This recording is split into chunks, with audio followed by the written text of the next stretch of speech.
Morning, everyone. It's Lori with Three Keys Astrology, and today we are going to be talking about phases of the moon and how that applies to relationships. At the current phase, it is 19 June 2020, and we are approaching the solar eclipse and summer solstice. Um, and that period in time when life goes from Gemini into Cancer and summer begins. It's also Father's Day, so happy Father's Day, daddies. Um, and because our moon is, it determines your security needs, um, it determines your emotional body, and um, it describes what you need to feel safe and secure in the world. The moon talks a lot about your private life, and in astrology, the part of yourself that's reserved for only a special few, like your home, your family, the people closest to you. So this has been a little bit of a challenging week, and it's also a solar eclipse, and that's a time of darkening. That's a time when our shadows come out and the sides of ourselves, the dark side of the moon, um, get revealed. How do they get revealed? They get revealed by the encounters that you have with others. And because astrology is all about relationships, it is at this time, and at eclipse times in particular, when we're forming destiny. These are very karmic phases in our lives. And just like the cycles of the moon, so are there cycles and phases to your relationships. So one of the things that I wanted you to realize that you can apply to your own life is to think about what phase is my relationship in. Now I did a video whose title that I don't remember when I first started making videos. I'll try to find it and link it to this video. And that video talked about the stages of relationships that we go through from meeting someone to dating, to being more open about ourselves, that moon phase, when you start to share your intimate feelings with someone else. So that's in essence what the moon is. And this week, we are coming off, we're still in the phase of, sorry, I'm fussing with my hair so much. I'm so happy it's growing, but I'm still in my eyes. Okay, sorry. Another thing I want to say is, please forgive me if we have an interruption. I haven't had air conditioning for 2 days, and it's been 88 degrees, the hottest 2 days in Buffalo thus far. And so I'm very near the door where there's fresh air. There's a bit of a breeze today, thank God. But there's supposed to be repairmen coming, so if we have to stop this video and be interrupted, I'll try to pick up where I left off, which isn't always easy for me. Okay, so anyway, the moon, to give you an idea about the states of our emotional selves, astronomers have named parts of the moon and this just goes to show you how deep and complex people are. And I think that with this age of Aquarius, this new dawning of awareness and opening our minds and ascribing to higher intellect in our daily lives, and that's going to be a very great part. So hang on if you're really upset or having difficulty with all the things that are falling apart, and you might not have a job to go back to, and you may have lost family members due to the pandemic. There's a lot of things changing, but believe me, you'll love the changes that are occurring 5 years from now, and things take time. And I think the sun and moon remind us that.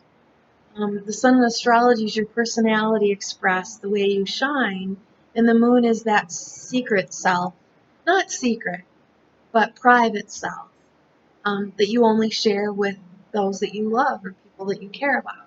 So we have to honor these cyclic changes. And when you get on board, you can jump on my chariot. I'll let you ride in my chariot through the stars, across the night sky, to get a really close look at the moon.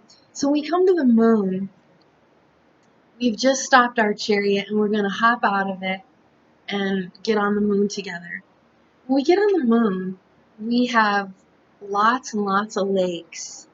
And our subconscious mind needs to be integrated with our conscious mind in order for anything to happen. It is when my feelings of what kind of job I desire or how creative I am or who I love is risen and comes into consciousness, well, then I can make something pretty or I can meet someone and share something. So the integration of your subconscious mind or our unconscious desires, which all have to do with the moon and where we came from, past lives, our childhood experiences, when all of that rises to the surface and blooms into what is a full moon, more light is shed on your life than ever before. And this makes it possible for you to have potential in sharing your life and sharing what you're excited about and sharing your inner self with the outer world. Inner subconscious, outer consciousness.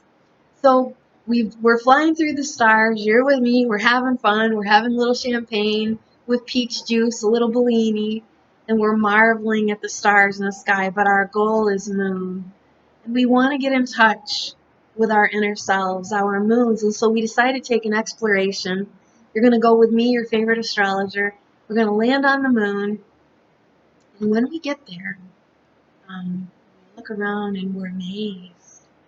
And this pearly, opulent nightlight that we have on the moon, we discover there's a lake of happiness, a lake of sorrow, the sea of serenity.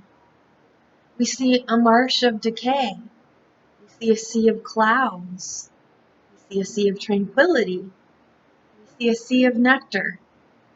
There's a foaming sea, and that depicts some kind of something's going on, something's bubbling up. You're possibly finally awakening to something from within to say, I need this, or I want that, or I feel like this. The moon is about feelings.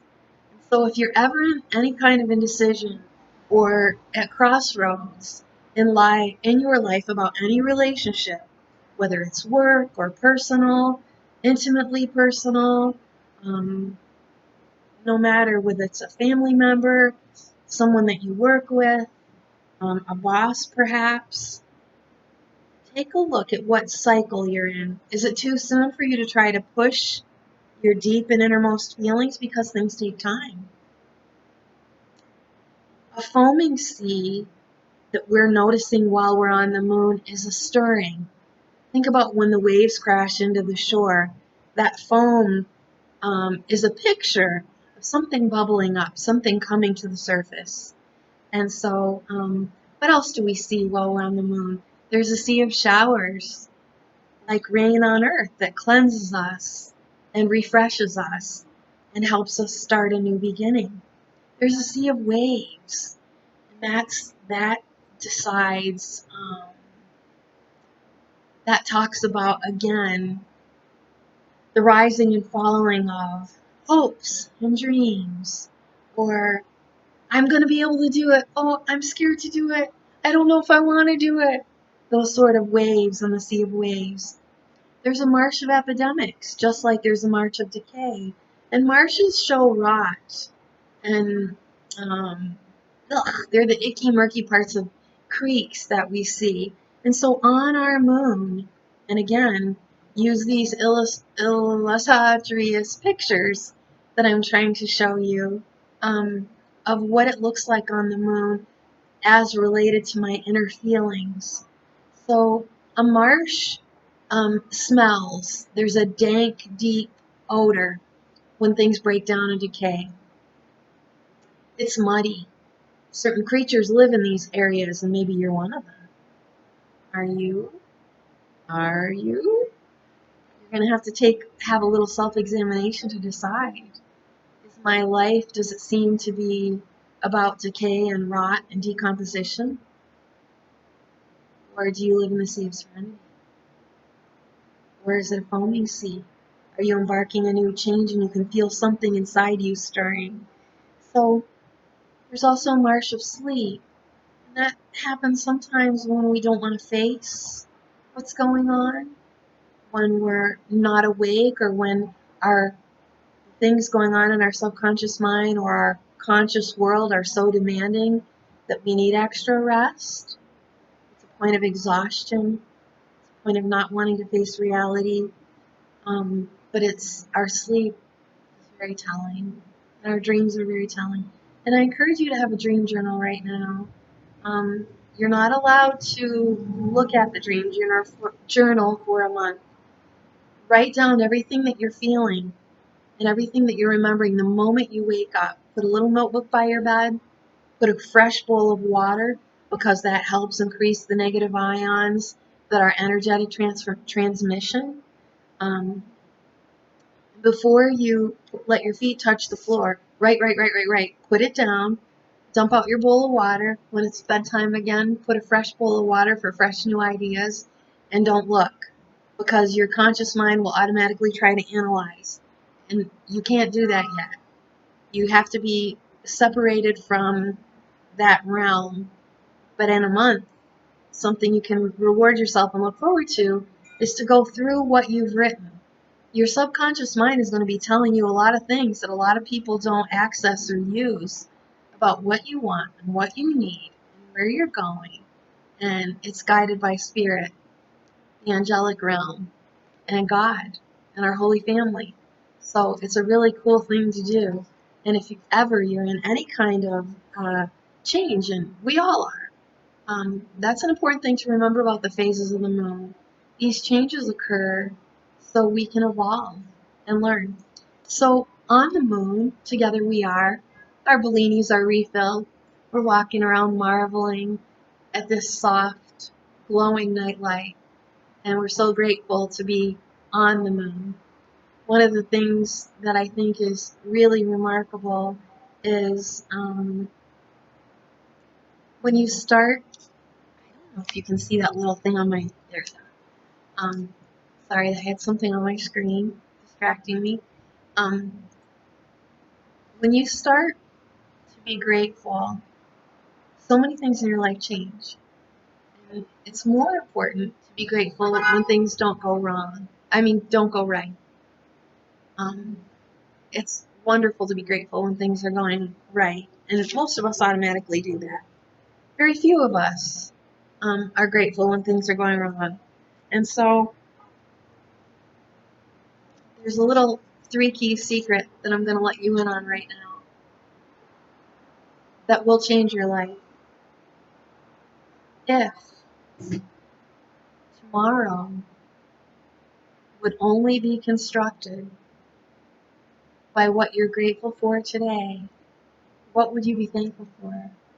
In other words, before you go to bed tonight, when you announce in prayers or to yourself or in meditation, I'm grateful for my children, I'm grateful for my grandchildren, I'm grateful for my lover, I'm grateful for my husband, I'm grateful for my wife, I am so thankful for my grandmother. And if you didn't say thank you, none of those people would be in your tomorrow. Sit with that.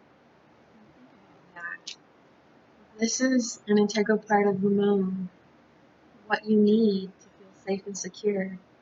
But remember that everything that you have in this world was given to you. All of it. Your genetics, your looks, the home you have. Everything that you have in this world is because of the choices you made, the connections you made, the relationships you have, and the meeting of your subconscious mind to your conscious mind. So I think that when we take a look at these lakes, these bodies of water on the moon that reflect our inner selves. And again, to repeat, there's a summer of goodness, an autumn of sorrow, excellence, happiness, joy, winter, softness, luxury, death, forgetfulness, hatred, perseverance, solitude, dreams, hope, fear, and springtime. And at each new cycle, we have a fresh start, which is the new moon each month. And at the culmination of each month, the new moon is our full moon, where we have everything comes to fruition. A cycle has completed. Now, building up to our tomorrow, the solar eclipse at 0 degrees Cancer, this new moon phase, but because it's eclipse, there's a darkening. So this past month, we've been going through a lot of purging and a lot of releasing because it was because the moon was full and it's a darker period before the light of the new moon comes again. And I'll identify these cycles of the moon that I like you. You can always get a hold of me for a reading. My readings are very intimate, and my purpose is that you feel safe, secure, happy, and loved in your life. That's why I do what I do. I'm very grateful to be able to be good at analysis, and that was a natal gift that I have, and it's really deep. I have my Pluto in the area of research and a Saturn in the area of intimacy, which means devotion and commitment. And I am committed and really thankful for my members at Three Keys Astrology, where you're invited to come. Please subscribe to this video and share it. Um, our moon is also representative of the public and who we want to participate life with. So we've discovered these beautiful aspects together while we've had a little cocktail on the moon as I took you for a ride in my chariot across the stars. And another thing that we notice on the moon, so we've seen the seas and we've seen moving water, we've seen lakes, we've seen marshes of stagnation and decay and decomposition, and then we come to the bays. Think about a bay, and I encourage you by all means forever and always to get yourself to the water. Incredible magical things happen when we soak the sun in as it's reflected on the water of the world, the waters of the world. It's mystical, really, what happens. And so get out there and enjoy that. But this part of the moon, we're noticing bays. And you know that a bay is, the water is stopped.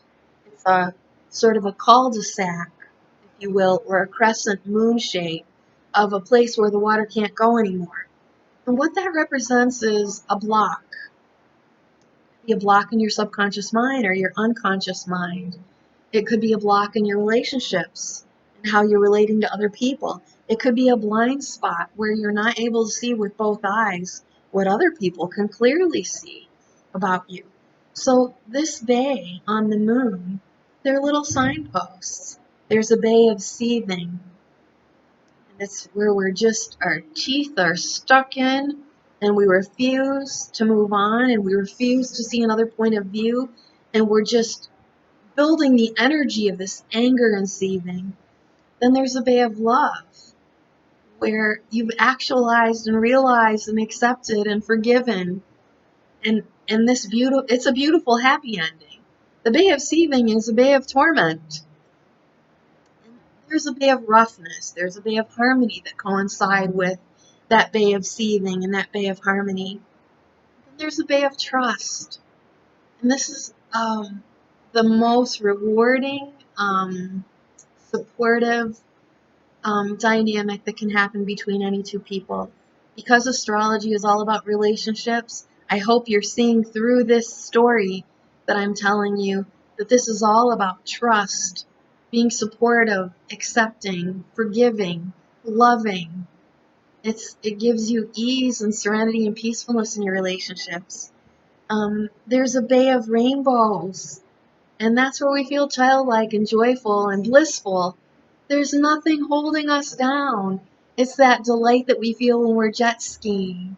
It's whatever we're doing when we're playing, because all problems and all boundaries and all grief disappear and evaporate. All of these things are possible on the moon, by our moon, with our moon, in our moon. Speaking of me tapping my chest unconsciously, the moon is our breasts, mother's milk and nourishment, where you're completely at bliss, even sedated a little bit. Mother's milk lets the baby just easily drift off to sleep. She knows she's taken care of. She knows she has nothing to worry about. And that state actually is where moon's happiest. The moon is feminine. And when she's in working with her male counterpart, her conscious mind, or her partner, and this relates to gay couples too. I'm not singling you out because one of you has more masculine energy than feminine energy. So the feminine part of this energy feels very content, taken care of. She's at ease. She doesn't have to worry because the masculine sun is giving her all that she needs, and she is giving him all that he needs that is feminine, that he doesn't want to take care of. I think I'll give you the second key in this video since my business is called 3 Keys Astrology. First key, your tomorrow will be visible, clear, and complete only with all the things that you're grateful for the night before. Otherwise, they can't exist. They're invisible. The second key, in all relationships, instead of wrestling and trying to make someone do what you want to do, have a motto. How can I help you? How can I step up and be part of what you desire? I want to get on board. I want to be what you need in partnership because there's power in numbers and 2 people can do better than 1 person in cooperation. Second key. First key, the only thing that I'll see to all of my tomorrows are all the things that I'm grateful for. Otherwise, my world will not exist. Only for what I'm giving my attention to and only what I'm grateful for. All right, so we've talked about lakes and seas, we've talked about marshes and bays, and these are all the multi-dimensions of the realms of the mind that provide us trust, security, where we feel supportive, where we support other people, where we cooperate, where our sun and moon can be integrated, our conscious mind and our subconscious mind, that we easily do well in the world. So because a solar eclipse, which is what we're having, is the darkening of our sun, and because we're building up in a dark phase with a lot of retrograde planets, this is a great time to rest, relax, and reserve our decisions. You can't go, go, go, go, go all the time. There's quality in taking a rest, taking a pause, saying, I'll get back to you later. Hang on a minute, I need a little bit of time to think about that. So I highly encourage you, because this is a Cancer moon, to eat all your childhood favorite things. It's cookie and milk time. It's time to buy new pajamas and slippers. It's time for fresh bedding. It's time for sweet dreams. And whatever's dark, whatever's eclipsed, enumerate the things that we can't see, that won't come clear and be clear to us for this moment right now until the moon culminates full. So we're at the very beginning of a cycle, and quickly I'll just tell you the phases of the moon, and I, as your astrologer, will apply these principles in all the readings that I do for you to help you see what stage you're in with yourself and in a relationship to other people, and where those relationships occur, whether they're at your job, in your public service, your social activist self, your teaching self, your student self, um, where you play, how you're a lover, how you make love, how you love in this world. So the first stage is, all of these stages are complex. They're not they're not simple dual dimension thinking of good or bad at all, not at all. They're multidimensional, and it takes an advanced astrologer to look into the depth of what these things mean. And I have studied and studied and studied so that I can be good enough for you. The first stage is a new moon phase. And at this stage, and that's what's coming up on Saturday, at the opening, the commencement of our new moon, our summer solstice, and this eclipse season, a new phase is a new beginning. And it's kind of a shackle, where you're shackled to someone else or something else, and you've got to figure out how to walk together with that shackle. The next phase is a crescent phase. And I love the crescent moon. It's I think, the prettiest moon. There are two of them, actually, in the night sky. But the crescent phase is a period of struggle, and it's a period of stubbornness, and it's a period of inner something from the past. These are things that are inside you in your subconscious mind that kind of have you tied to the past, and so that all of your actions, habits, and behaviors are influenced by this thing that you quite haven't let go of yet. It can be something as physical as losing a loved one. It's the theme of the grieving widow or widower who's really waking up every day, trying to face the day, but the grief and something from the past is still holding us back. And so anytime we're in crescent phases in life, anytime the moon's in a crescent phase, these things kind of, we'll meet them in our daily challenges, in our daily occurrences, I should say, as this kind of comes up and we're kind of pulled back to, oh, I don't want to live without him, and I don't want to live without her, or I wish it could be the way it used to be, or I really miss my old boyfriend, girlfriend, lover, husband, wife, pets, baby. I miss my children being babies because they don't seem to need me now when they're adults. And I'm still stuck in that phase of remembering them innocent, young, and codependent, a stage I love and that actually all cancers love. Guilty, guilty, and guilty. Anyway, the next phase is the first quarter phase. And this is the half moon that we see in the sky. It'll face one way as it's waxing, and it'll face the other way as it's building. And that's something that talks about our left side of our brain and our right side of our brain, and how we relate to the world at large. And so in that first phase, it's a square. And something on the inside of you that's not facing itself. I'm not facing that I'm an angry person. I'm not facing that I'm a greedy person. I'm not facing that I'm selfish, that it's all about me and that I want my own way and that I kind of push other people around, or that I'm bossy or domineering. What happens at this phase, when that's in the sky, the moon is actually in that phase in the sky, and depending on whether it's looking left or right will tell you about with whom you're going to have problems with. And I've got the insight, and I can tell you exactly what that dynamic is. When it's at this phase, this first phase, what's going on inside of you will be bombarded at you. So if you're not recognizing that you're selfish and pushy, everybody that you meet and every transaction that you have won't let you have what you want. If you're always impulsive in a hurry, and you're not recognizing that ugly side of yourself, the shadow side, the dark side of the moon, the eclipsed you, the monster that you are, what's going to happen is you'll have an appointment. You'll be running late. And on purpose, the universe is going to put somebody who's just like you in your way. And you'll be delayed, and you'll be late. You won't get what you want.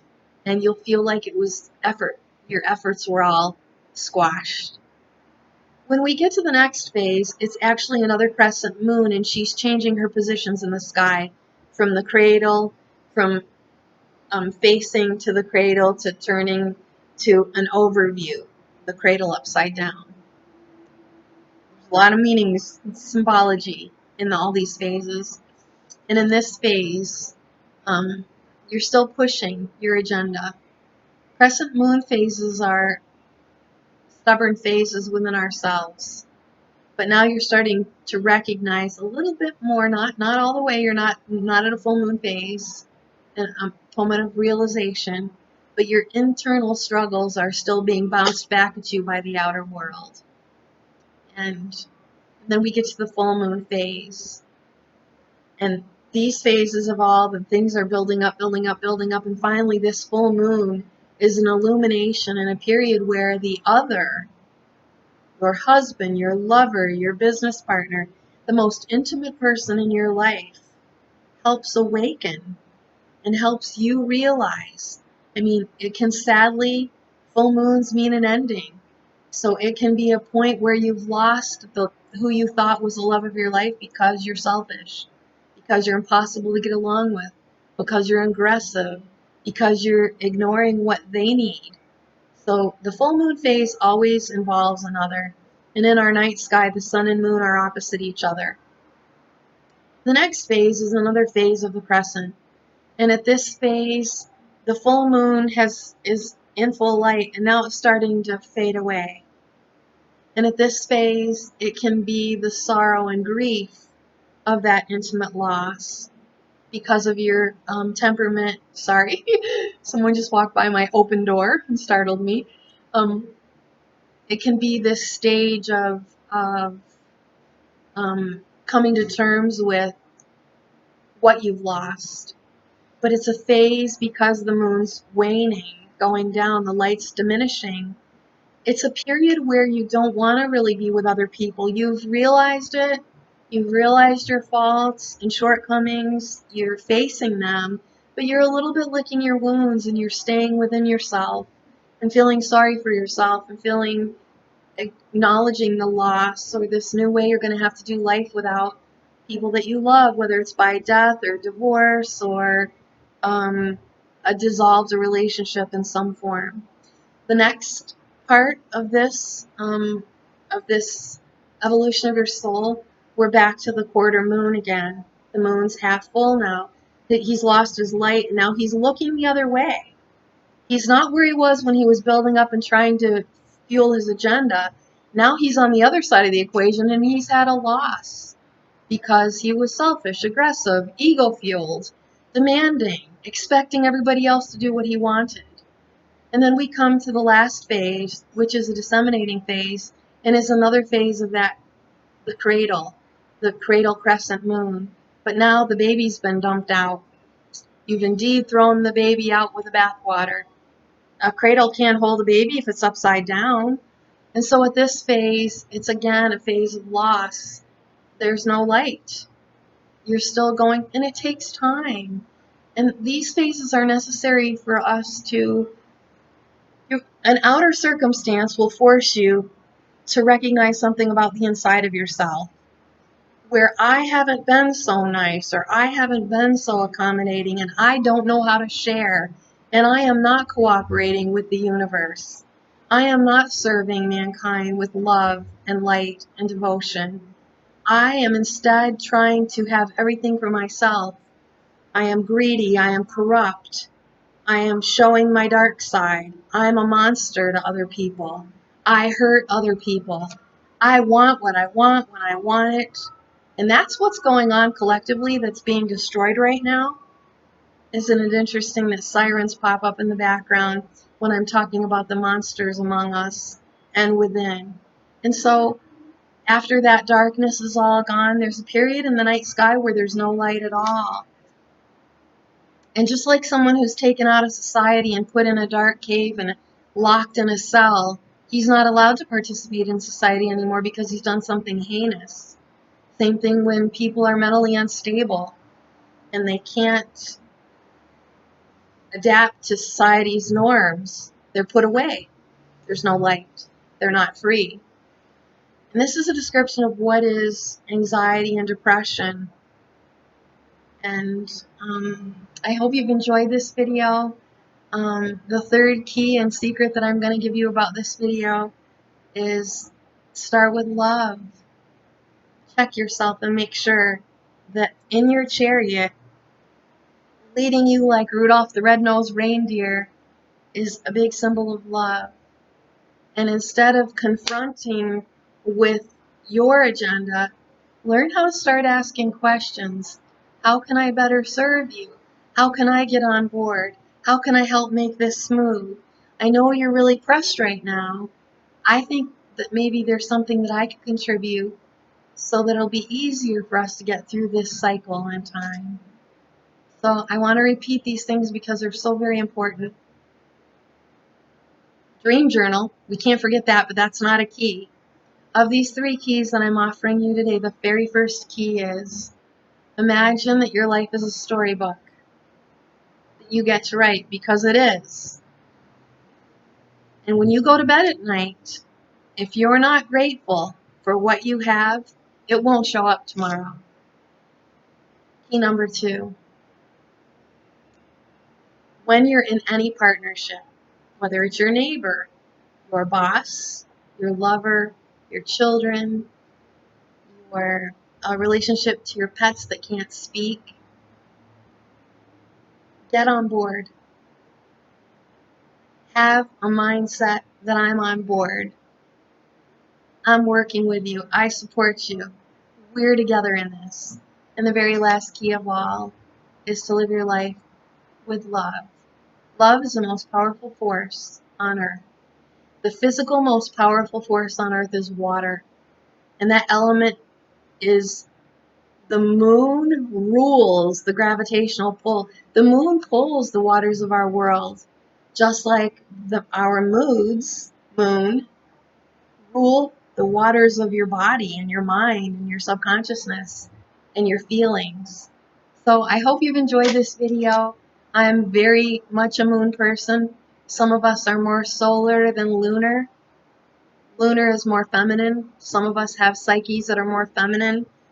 Some of us have psyches that are more masculine. I'm highly feminine, and that doesn't mean I can't relate to you if you're a solar person, because we need that. The moon needs her man, and the man needs his woman, and we need integration of our solar subconscious, the conscious world that we live in, to our lunar subconscious minds, wants, needs, our emotional safety and securities. So I hope you have a really happy summer solstice 2020, despite the Mars square Saturn, Pluto, and Jupiter difficult ending. We've got about 3 more years of getting rid of this stuff that can't belong into our age of Aquarius, which is very humanitarian, egalitarian, and concerned for everybody, not just a certain set of interests. And if you are a libertarian, like I am, who is interested in a better world, you are undoing yourself and your ideals if you put another person down or another group of people down. So if your cause has to hate or shame another cause, it's going to fall apart and you're going to fail. That doesn't work. Unity is supporting everybody. And unity is finding a place of integration where we can all get along together. Right side of the brain works with left side of the brain. And our prayers speak about union. Every prayer that we say is asking God that we can be connected with God and that we can be connected with each other. Please, God, let the surgery work. That's a relationship between the surgeon and maybe your child. Please, God, I want to work things out with my husband.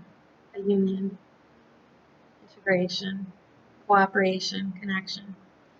So have a very nice day. Thank you very much for joining me. Please subscribe and share my channel.